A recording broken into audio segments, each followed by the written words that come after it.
ಸ್ನೇಹಿತರೆ ನಮಸ್ಕಾರ. ಮನು, ಮಡೆನೂರು ಮನು. ಮಡೆನೂರು ಮನು ಅಂತ ಹೇಳಿದ್ರೆ ಸಾಕಷ್ಟು ಜನರಿಗೆ ಒಂದು ರೀತಿಯಲ್ಲಿ ಚಿರಪರಿಚಿತ ಹೆಸರಾಗಿತ್ತು. ಕಾರಣ ಏನು ಅಂತ ಹೇಳಿದ್ರೆ ಈತನ ಕಾಮಿಡಿ ಟೈಮಿಂಗ್ ಮತ್ತು ಮನೋಜ್ಞವಾದಂಥ ಅಭಿನಯ.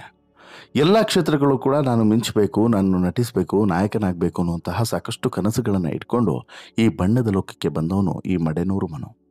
ಆದರೆ ಬಣ್ಣದ ಲೋಕಕ್ಕೆ ಬರೋದಕ್ಕಿಂತ ಮುಂಚೆ ಮಾಡಿದಂತಹ ಎಡವಟ್ಟು ಈತನನ್ನು ಇವತ್ತು ಪರಪ್ಪನ ಅಗ್ರಹಾರ ಸೇರುವಂತೆ ಮಾಡಿದೆ. ಕೇವಲ ಪರಪ್ಪನ ಅಗ್ರಹಾರದಲ್ಲಿ ಇವತ್ತು ಕಂಬಿಯನ್ನು ಎಣಿಸೋದು ಮಾತ್ರವಲ್ಲ, ಇನ್ನು ಮುಂದೆ ಬಹುಶಃ ಈತ ಬಣ್ಣದ ಲೋಕದಿಂದ ದೂರವಾಗೋದು ಮಾತ್ರವಲ್ಲದೆ ನಮ್ಮ ಮುಂದೆ ನೆನಪಾಗಿ ಉಳಿಯುವಂತಹ ರೀತಿಯೂ ಕೂಡ ಆಗಬಹುದೇನೋ ಅನ್ನುವಂತಹ ಒಂದಷ್ಟು ಪ್ರಶ್ನೆಗಳು ಕೂಡ ಮೂಡ್ತಿದೆ. ಕಾರಣ ಏನು ಅಂತ ಹೇಳಿದ್ರೆ ಈತನಿಗೆ ಮೇಲೇಳೋಕೆ ಆಗದಷ್ಟು ಈಗ ಆಘಾತಗಳ ಮೇಲೆ ಆಘಾತಗಳು ಬಂದಪ್ಪಳಿಸ್ತಿದೆ. ಸಹಜವಾಗಿ ಇಲ್ಲಿ ಏನೂ ಕೂಡ ದಿಕ್ಕು ದೆಸೆ ಇಲ್ಲದೆ ಬಡವನಾಗಿರುವಂಥ ಕಾರಣಕ್ಕೋಸ್ಕರ ಮಡೆನೂರು ಮನು ವಿರುದ್ಧ ಇಷ್ಟೆಲ್ಲ ಆಕ್ರೋಶ ವ್ಯಕ್ತವಾಗ್ತಿದೆ. ಈ ರೀತಿಯೆಲ್ಲ ದರ್ಪವನ್ನು ಮೆರೆತಿದ್ದೀರಾ ಅಂತ ಹೇಳ್ಬಿಟ್ಟು ಕೆಲವರು ತಮ್ಮ ಅಭಿಪ್ರಾಯವನ್ನು ವ್ಯಕ್ತಪಡಿಸಿದ್ರೆ, ಇನ್ನೂ ಕೆಲವರು ಮಾಡಿದ್ದುಣ್ಣು ಮಹಾರಾಯ ಅಂತೇಳಿ ಹೇಳ್ತಾ ಇದ್ದಾರೆ. ಹೌದು, ಇಲ್ಲಿ ಎರಡು ಆಯಾಮದಲ್ಲೂ ಕೂಡ ಚರ್ಚೆ ಆಗ್ತಿದೆ. ಒಂದು, ಮನು ವಿರುದ್ಧ ಇಷ್ಟರ ಮಟ್ಟಿಗೆ ಆಕ್ರೋಶ ವ್ಯಕ್ತವಾಗಿದ್ದು ಸರಿಯಲ್ಲ ಅನ್ನುವಂತಹ ಅಭಿಪ್ರಾಯ ವ್ಯಕ್ತವಾಗ್ತಿದ್ರೆ, ಮತ್ತೊಂದು ಕಡೆ ಇದು 100ಕ್ಕೆ 100 ಸರಿ, ಇಂತಹ ಘಟನೆಗಳು ಇನ್ನೊಬ್ಬರಿಗೆ ಪಾಠ ಆಗಬೇಕು, ಇನ್ನೊಬ್ರು ಈ ರೀತಿ ಬಾಲವನ್ನು ಬಿಚ್ಚಬಾರ್ದು ಅನ್ನುವಂತಹ ಒಂದಷ್ಟು ಎಚ್ಚರಿಕೆಯ ಮಾತುಗಳು ಕೂಡ ಬರ್ತಿದ್ದಾವೆ. ಕಾರಣ ಏನು ಅಂತ ಹೇಳಿದ್ರೆ ಮಡೆನೂರು ಮನು ಬಹುಶಃ ಈ ಪ್ರಕರಣದಲ್ಲಿ, ಈಗ ಸಂತ್ರಸ್ತೆ ಕೊಟ್ಟಿರುವಂಥ ದೂರಿನ ಪ್ರಕರಣದಲ್ಲಿ ಹೊರಗಡೆ ಬಂದರೂ ಕೂಡ ಆತನನ್ನು ಬೆಂಬಿಡದೆ ಭೂತದಂತೆ ಕಾಡೋದಕ್ಕೆ ಇನ್ನೂ ಕೂಡ 100ಕ್ಕೂ ಹೆಚ್ಚು ಕೇಸ್ಗಳು, 31 ಕಡೆಯ ಮಾನನಷ್ಟ ಮೊಕದ್ದಮೆಗಳು ಬೆಂಬಿಡದ ಭೂತದ ರೀತಿ ಕಾಡುವಂಥ ಅನುಮಾನ ಮೂಡ್ತಾ ಇದೆ. 31 ಜಿಲ್ಲಾ ಕೇಂದ್ರಗಳಲ್ಲಿ ಈಗಾಗಲೇ 100ಕ್ಕೂ ಹೆಚ್ಚು ದೂರು ದಾಖಲಾಗಿದೆ. 31 ಕಡೆ ಮಾನನಷ್ಟ ಮೊಕದ್ದಮೆ ದಾಖಲಾಗಿದೆ. ಇವೆಲ್ಲವನ್ನು ಕೂಡ ಎದುರಿಸುವಂಥ ಹಂತದಲ್ಲಿ ಮಡೆನೂರು ಮನು ಬಹುಶಃ ಉಸಿರಾಡೋದಕ್ಕೂ ಕೂಡ ಸಾಧ್ಯವಿಲ್ಲ. ಆ ರೀತಿಯಾದಂಥ ಸಂದಿಗ್ಧತೆ ನಿರ್ಮಾಣ ಆಗೋದ್ರಲ್ಲೂ ಕೂಡ ಡೌಟೇ ಇಲ್ಲ ಅಂತಲೂ ಕೂಡ ಅನಿಸುತ್ತೆ. ಹೌದು, ಒಂದು ಕಡೆ ಹಳ್ಳಿಯಲ್ಲಿ ಅರಳಿದಂಥ ಹೂವು, ತುಂಬಾ ಕಡು ಕಷ್ಟದಿಂದ ಮೇಲೆ ಬಂದವನು ನಾನು ಅಂತೇಳಿ ಹೇಳ್ಕೊಂಡಿದ್ದಂತಹ ಮಡೆನೂರು ಮನು ಈಗ ಒಂದೊಂದೇ ಸಂಕಷ್ಟದಲ್ಲಿ ಸಿಲುಕಿಕೊಳ್ತಾ ಇದ್ದಾನೆ. ಈಗಾಗಲೇ ಮನುವಿನ ಕಾಮು ಪುರಾಣ ಕಂಡು ಅನೇಕರು ಅಸಹ್ಯ ಪಟ್ಟುಕೊಳ್ಳೋದಕ್ಕೆ ಶುರು ಮಾಡಿದರು. ಚೀತು ಅಂತ ಹೇಳಿಬಿಟ್ಟು ಉಗಿತಾ ಇದ್ರು. ಮತ್ತೊಂದು ಕಡೆ ಕನ್ನಡ ಚಿತ್ರರಂಗದ ದಿಗ್ಗಜರಾದಂತಹ doctor Shivaraj Kumar, challenging star Darshan ಮತ್ತು ಧ್ರುವ ಸರ್ಜಾ ಅವರ ಕುರಿತು ಮಾತನಾಡಿದಂಥ ಮಾತುಗಳು, ಎಣ್ಣೆಯ ಅಮಲಿನಲ್ಲಿ ಈತ ನಾಲಿಗೆಯನ್ನು ಹರಿಬಿಟ್ಟಂಥ ಕಾರಣಕ್ಕೋಸ್ಕರ ಆತ ಮಾತನಾಡಿದಂಥ ಮಾತುಗಳ ಆಡಿಯೋ ವೈರಲ್ ಆದಂಥ ಬೆನ್ನಲ್ಲೇ ಈಗ ಇಡೀ ಕರ್ನಾಟಕವೇ ಚೀತು ಅಂತ ಹೇಳಿ ಉಗಿತಿದೆ. ಈ ಸಂತ್ರಸ್ತೆಯ ಪ್ರಕರಣದಲ್ಲಿ ಸಾಕಷ್ಟು ಜನರಿಗೆ ಒಂದು ರೀತಿಯಲ್ಲಿ ಎಲ್ಲೋ ಒಂದು ಕಡೆ ಕರುಣೆ ಹುಟ್ಟಿತ್ತು. ಏನೋ ಹಾಗೆ ಹೀಗೆ ಒಂದು ಕಾವೇರಿದಂಥ ಸಮಯದಲ್ಲಿ ಆಗೋಗಿದೆ. ಮುಂಚೆ ಇಬ್ಬರು ಕೂಡ ಒಪ್ಪಿಗೆ ಇದ್ದೇ ಈ ರೀತಿಯೆಲ್ಲ ಮಾಡ್ಕೊಂಡಿದ್ದಾರೆ. ಈಗೇನೋ ಎಡವಟ್ಟಾಗಿದೆ, ಆ ಕಡೆ ಆಗಿದೆ, ಹಾಗಾಗಿ ಈ ರೀತಿಯೆಲ್ಲ ಆಯಿತು ಅಂತ ಹೇಳ್ಬಿಟ್ಟು ಸಾಕಷ್ಟು ಜನಕ್ಕೆ ಗೊತ್ತಾಗಿತ್ತು, ಸುಮ್ಮನಾಗಿದ್ರು. ಅಂದರೆ ಇದು ಆರಂಭದಲ್ಲಿ ಇಬ್ರಿಗೂ ಕೂಡ ಒಪ್ಪಿಗೆ ಇದ್ದೇ ಆಗಿರೋದು. ಆ ನಂತರ ಅದು ಬೇರೆ ರೀತಿ ಬದಲಾಗಿದೆ, ಅದು ಬಿಟಾಕಿ ಅಂತ ಹೇಳ್ಬಿಟ್ಟು ಸಾಕಷ್ಟು ಜನ ಮಾತನಾಡ್ಕೊಂಡು ಸುಮ್ಮನಾಗಿದ್ರು. ಆದರೆ ಅದು ಯಾವಾಗ ಇದೇ ಮಡೆನೂರು ಮನು ಆಡಿಯೋ ವೈರಲ್ ಆಯ್ತು ನೋಡಿ, ಕುಡ್ಕೊಂಡು ಅವ್ರು ಹಾಗೆ ಇವ್ರು ಹಿಂಗೆ, ಅವ್ರದ್ದೇನು ಜಾಸ್ತಿ ವರ್ಷ ಇಲ್ಲ, ಆಮೇಲೆ ನಾನೇ ಸ್ಟಾರು, ಹಾಗೆ ಪುಂಗಿರುವಂತಹ ಆಡಿಯೋ ಏನು ವೈರಲ್ ಆಯ್ತು ನೋಡಿ, ಆಗಿದ್ದು ಮನು ಗ್ರಹಚಾರ ಕೆಟ್ಟಿತು ಅಂತಲೇ ಗೊತ್ತಾಯಿತು. ಈ ಎಣ್ಣೆ ಏಟಲ್ಲಿ ಮಾತನಾಡಿದಂಥ ಆಡಿಯೋ ಅನೇಕರು ಸಿಕ್ಕಾಬಟ್ಟೆ ಕೆಂಡ ಕೆರುವಂತೆ ಮಾಡ್ತು. ಮಡೆನೂರು ಮನು ಈ ಕ್ಷಣಕ್ಕೆ ಈ ಸ್ಟಾರ್ಗಳ ಅಭಿಮಾನಿಗಳ ಕೈಗೆ ಸಿಕ್ಕರೆ ಹಣ್ಣುಗಾಯಿ ನೀರಾಗಾಯಿ ಆಗೋದ್ರಲ್ಲಿ ಡೌಟೇ ಇಲ್ಲ. ಅಷ್ಟರ ಮಟ್ಟಿಗೆ ಮಡೆನೂರು ಮನು ವಿರುದ್ಧ ಸ್ಟಾರ್ಗಳ ಅಭಿಮಾನಿಗಳ ವಲಯದಲ್ಲಿ ಆಕ್ರೋಶದ ಅಲೆ ಸ್ಫೋಟವಾಗಿದೆ.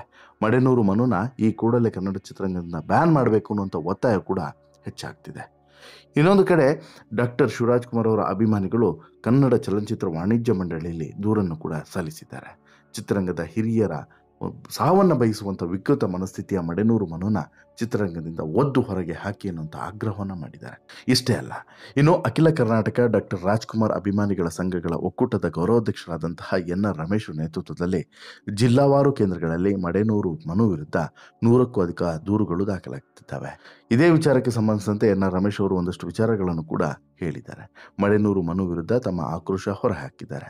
ಹಾಗಿದ್ರೆ ಮಡೆನೂರು ಮನು ವಿರುದ್ಧ NR ರಮೇಶ್ ಹೇಳಿದ್ದೇನು ಅಂತ ಹೇಳಿ ನೋಡಿದ್ರೆ, ಮಡೆನೂರು ಮನು ಕುಡಿದು ಮಾತನಾಡಿದ್ದಾನೆ, ಕನ್ನಡ ಚಿತ್ರರಂಗದ ಹಿರಿಯ ನಾಯಕರ ಸಾವನ್ನು ಬಯಸಿದ್ದಾನೆ, ಈ ಮೂಲಕ ತನ್ನ ವಿಕೃತಿಯನ್ನು ಪ್ರದರ್ಶನ ಮಾಡಿದ್ದಾನೆ, ಅವನ ವಿರುದ್ಧ ಕಠಿಣ ಕ್ರಮ ಆಗಲೇಬೇಕು. ಈ ಹಿನ್ನೆಲೆಯಲ್ಲಿ ಬುಧವಾರ ಕರ್ನಾಟಕ ಚಲನಚಿತ್ರ ವಾಣಿಜ್ಯ ಮಂಡಳಿ ಮತ್ತು ಕರ್ನಾಟಕ ನಿರ್ಮಾಪಕರ ಸಂಘದ ಜೊತೆಗೆ ಸಭೆಯಲ್ಲಿ ನಾನು ಕೂಡ ಭಾಗಿಯಾಗ್ತಿದ್ದೇನೆ.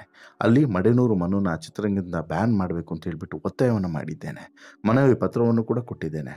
ಡಾಕ್ಟರ್ ರಾಜ್ಕುಮಾರ್ ಅವರ ಕುಟುಂಬದ ಅಭಿಮಾನಿಗಳ ವತಿಯಿಂದ ನಾನು ಈ ಮನವಿಯನ್ನು ಸಲ್ಲಿಸಿದ್ದೇನೆ ಅಂತ ಹೇಳ್ಬಿಟ್ಟು NR ರಮೇಶ್ ಹೇಳ್ತಾರೆ.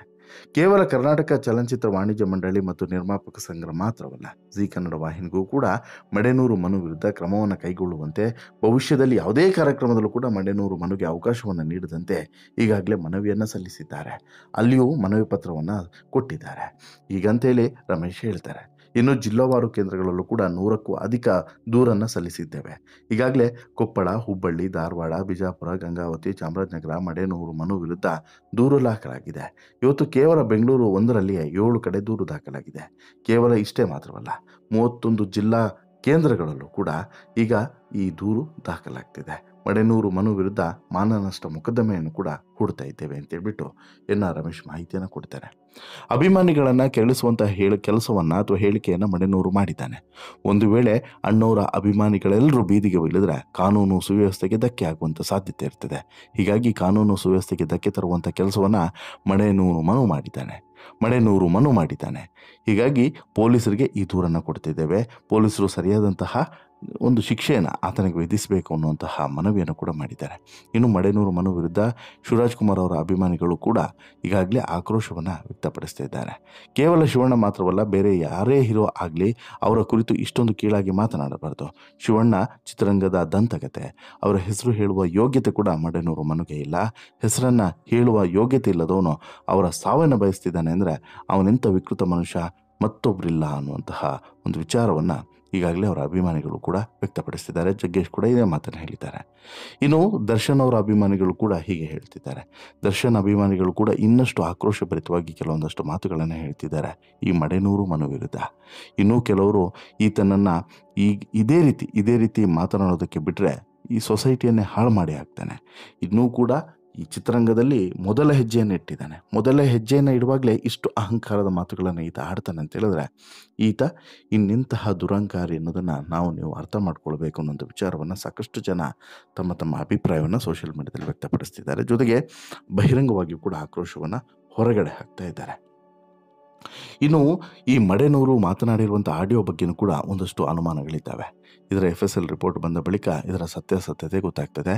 ಇನ್ನು ಈ ಮಡೆನೂರು ಮನು ಜೊತೆಗೆ ಯಾರೆಲ್ಲ ಸಂಪರ್ಕದಲ್ಲಿದ್ದರೋ ಆ ಸಂದರ್ಭದಲ್ಲಿ ಈ ಆಡಿಯೋವನ್ನು ರೆಕಾರ್ಡ್ ಮಾಡಿದ್ದು ಯಾರು, ಏನಂತೇಳಿ ವಿಚಾರ ಬಂತು, ಏನಾಗಿತ್ತು ಆಡಿಯೋದಲ್ಲಿ, ಈ ಸಂಗತಿಗಳನ್ನು ಕೂಡ ಪೊಲೀಸರು ಮಾಹಿತಿಯ ರೂಪದಲ್ಲಿ ಕಲೆ ಹಾಕ್ತಿದ್ದಾರೆ. ಇವೆಲ್ಲವೂ ಕೂಡ ಮುಗಿದ ಬಳಿಕ ಮನು ವಿರುದ್ಧ ಈಗ ಏನೆಲ್ಲ ಕ್ರಮಗಳನ್ನು ತೆಗೆದುಕೊಳ್ತಾರೆ ಮತ್ತು ಎಷ್ಟೆಲ್ಲ ಕೇಸ್ ದಾಖಲಾಗ್ತದೆ, ಎಷ್ಟೆಲ್ಲ ಪ್ರಕರಣಗಳು ಬೇರೆ ಬೇರೆ ಆಯಾಮದಲ್ಲಿ, ಈಗ ಮಾನನಷ್ಟ ಮೊಕದ್ದಮೆ ಇರ್ಬೋದು, ಬೇರೆ ಬೇರೆ ಮೊಕದ್ದಮೆಗಳು ಎಷ್ಟೆಲ್ಲ ದಾಖಲಾಗ್ತವೆ, ಅದರ ಅಂತಿಮ ಶಿಕ್ಷೆ ಏನಾಗುತ್ತೆ, ಇದು ಮಾತ್ರ ಈಗ ಸದ್ಯಕ್ಕಿರುವಂಥ ಕುತೂಹಲ. ಬಟ್ ಒಂದಂತೂ ಕ್ಲಿಯರ್ ಆಗಿ ಗೊತ್ತಾಗ್ತಿದೆ, ಇವೆಲ್ಲದೂ ಕೂಡ ಕರೆಕ್ಟಾಗಿ ಲಾಕ್ ಆದ ಅಂತ ಹೇಳಿದ್ರೆ ಮನು ಬಹುಶಃ ಮೇಲೇಳೋದಕ್ಕೆ ಸಾಧ್ಯವಿಲ್ಲ. ಬ್ಯಾನ್ಗಿಂತನೂ ಕೂಡ ಕಠಿಣವಾದಂಥ ಪರಿಸ್ಥಿತಿಯನ್ನು ಮನು ಎದುರಿಸಿದ್ರು ಕೂಡ ಅಚ್ಚರಿ ಇಲ್ಲ ಅನ್ನೋದು ಸತ್ಯ. ಒಟ್ಟಾರೆ ನಿಮಗೆ ಅನಿಸುತ್ತೆ ಸ್ನೇಹಿತರೆ, ಎಲ್ಲ ಬೆಳವಣಿಗೆಗಳನ್ನು ಸೂಕ್ಷ್ಮವಾಗಿ ಗಮನಿಸಿದ್ರೆ ನಿಮ್ಮ ಅಭಿಪ್ರಾಯನ ದಯವಿಟ್ಟು ನಿಮ್ಮ ಅಭಿಪ್ರಾಯನ ಕಮೆಂಟ್ ಮಾಡಿ ತಿಳಿಸಿ. ಜೊತೆಗೆ ಈ ಸ್ಟೋರಿ ಇಷ್ಟ ಆಯಿತು ಅಂತ ಹೇಳಿದ್ರೆ ಲೈಕ್ ಮಾಡಿ, ಶೇರ್ ಮಾಡಿ, ಚಾನಲ್ಗೆ ಸಬ್ಸ್ಕ್ರೈಬ್ ಆಗೋದನ್ನು ಮರಿಬೇಡಿ. ಧನ್ಯವಾದ.